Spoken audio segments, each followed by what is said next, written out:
energy. It's the windiest place in the world. If you look at the wind atlas of the world, the Red Sea is the best place to put windmills, and it has sun and lots of place to put panels.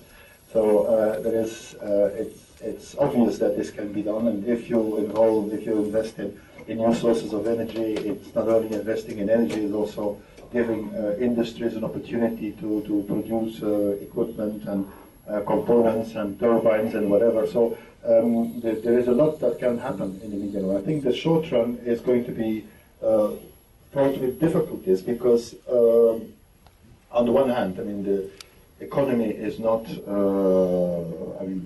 it's not in recession, but it is kind of stagnating.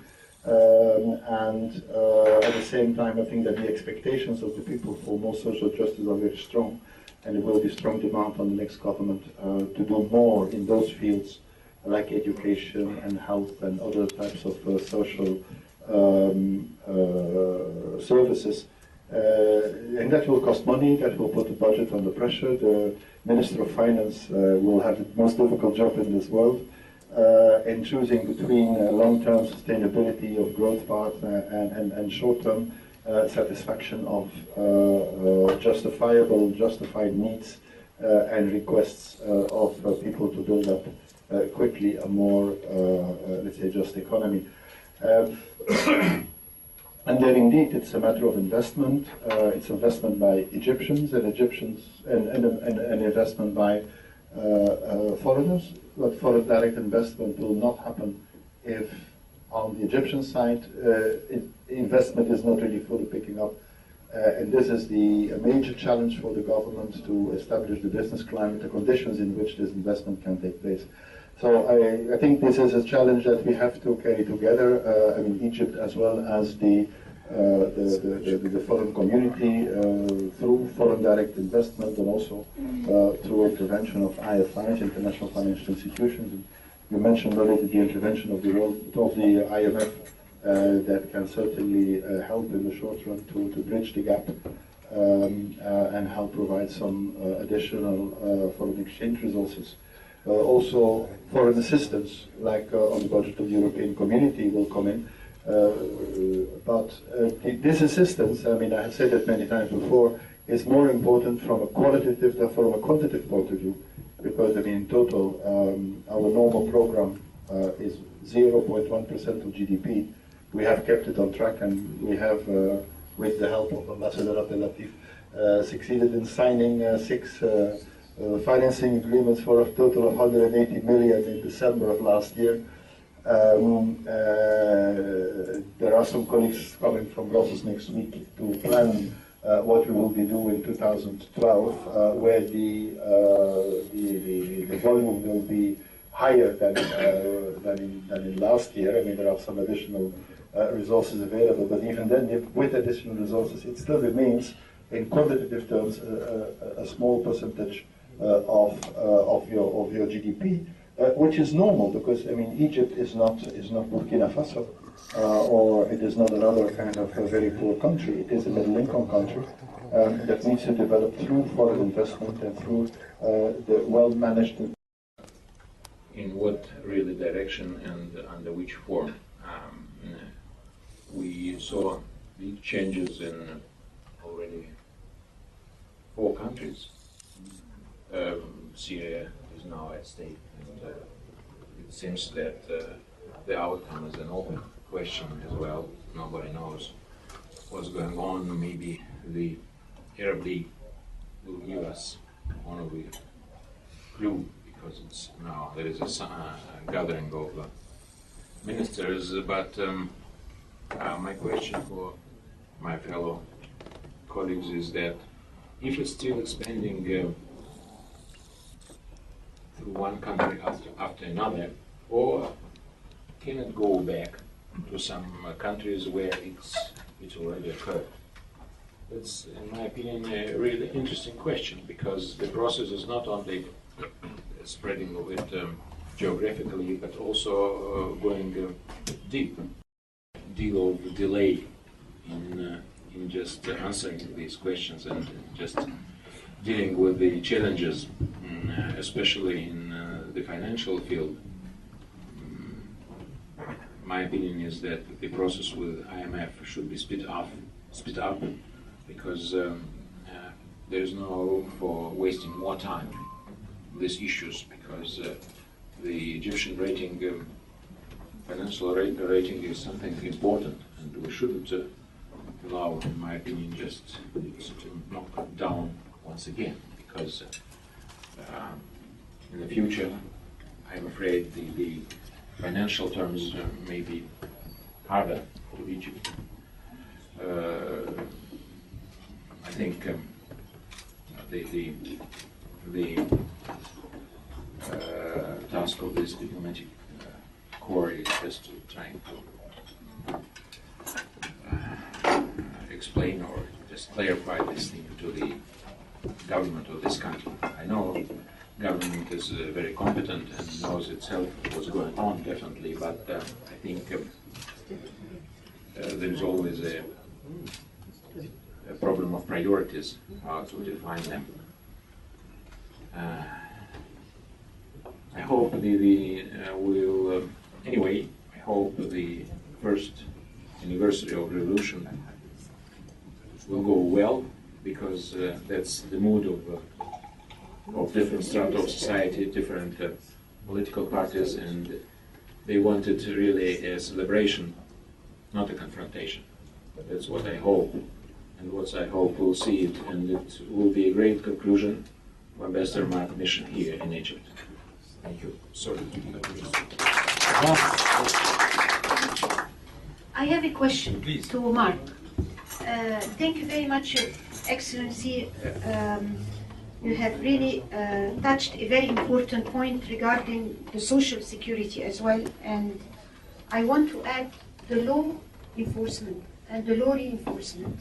So we need to encourage investments, and the way to encourage investments is to give security to investors to come and invest in the country.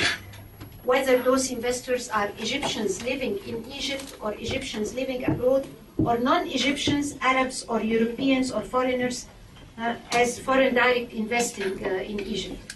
So my question to Mark here, we talk about human rights and violations of human rights. Where to draw the line between law reinforcement against those who violate the rules and the rule of the law in the country? And we can give examples regarding this in many cases, and respecting human rights and not to violate human rights here. So I'd like really to hear your opinion regarding this. Thank you. Mohammed, I think respect of human rights is part of the rule of law. Yeah. I mean, the fundamental human rights, that means the right to, the right, free expression of opinion, the right to assembly, and so on and so forth, the right of minorities, and their fundamental human rights, they are normally enshrined in the Constitution and further developed in secondary legislation. I mean,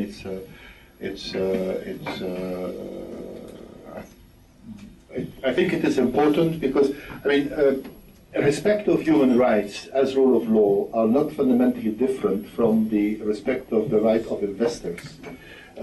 If you have a legislation and an independent judiciary, that legislation and an independent judiciary should ensure the rights of human rights. That means assembly, free expression, and so on, the right of minorities, and so on and so forth, as it has to ensure the respect of contractual law, the right of investors, and so on and so forth.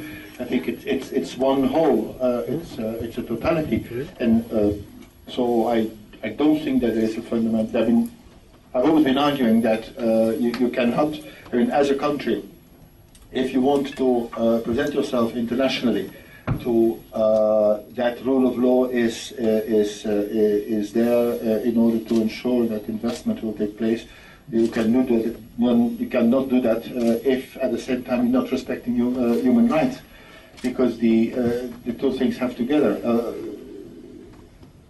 An example, for instance, if there are abuses, if there is corruption, and there is no freedom of expression, corruption will never be known. if there is no freedom to form a party or a movement to protest against corruption or other non-respects of, I would say, economic rights, you can't ensure the enforcement of it.